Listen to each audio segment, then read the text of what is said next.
29 अप्रैल 2020 को हमें ये बताया गया कि करीब 1 मील लंबा क्षुद्र ग्रह हमारी पृथ्वी के बहुत करीब होगा, परंतु यह सुरक्षात्मक तरीके से गुजर जाएगा।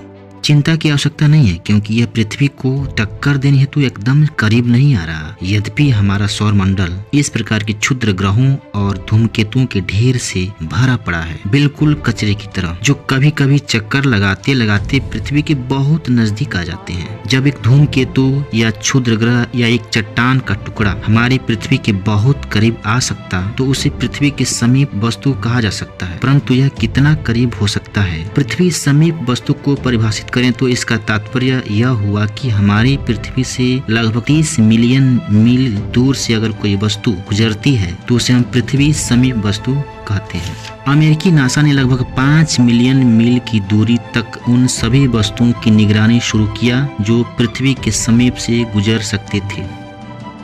वैसे हमें पता है कि पृथ्वी से चांद की दूरी मात्र 2,38,900 मील है, तो इसका मतलब यह नहीं हुआ कि वस्तुएं चांद तरह हमारे नजदीक नहीं वे आती हैं, परंतु हमारा चांद तो बहुत दूर। फिर भी असंभव प्रभाव ही सही, लेकिन नासा उन सभी पिंडों के बारे में खोज करना चाहता है जो पृथ्वी के समीप वस्तु कहलाते हैं। अतः हम उनकी गतिमार्ग को अंतरिक्ष में और भली प्रकार से भविष्य में जान पाएंगे। अंतरिक्ष एजेंसी के पास एक प्लेनेटरी डिफेंस कोऑर्डिनेशन ऑफिस है जो अंतरिक्ष में स्थित है। उनका काम इन क्षुद्र ग्रहों पर नजर रखना है, और अगर कोई धूमकेतु पृथ्वी के करीब आ रहा है तो इनका काम है चेतावनी देना। इसके लिए वे भविष्य में क्या तैयारियां करनी है वे चेताते हैं। इसके अतिरिक्त ये उनकी साथी क्षुद्र ग्रहों का खोज करके उनके बारे में सूची बनाते हैं। लेकिन इन क्षुद्र ग्रहों से सबसे बड़ा भय क्या है? अगर इनमें से कोई क्षुद्र ग्रह हमारी पृथ्वी से टकराने वाला है तो हमें इसके लिए कुछ पूर्व बचाव की तैयारी करना होगा, और इसके लिए नासा ने अनेक प्रकार की टेक्निक और टेक्नोलॉजी को तैयार कर रहा है जिससे इनसे बचा जा सके।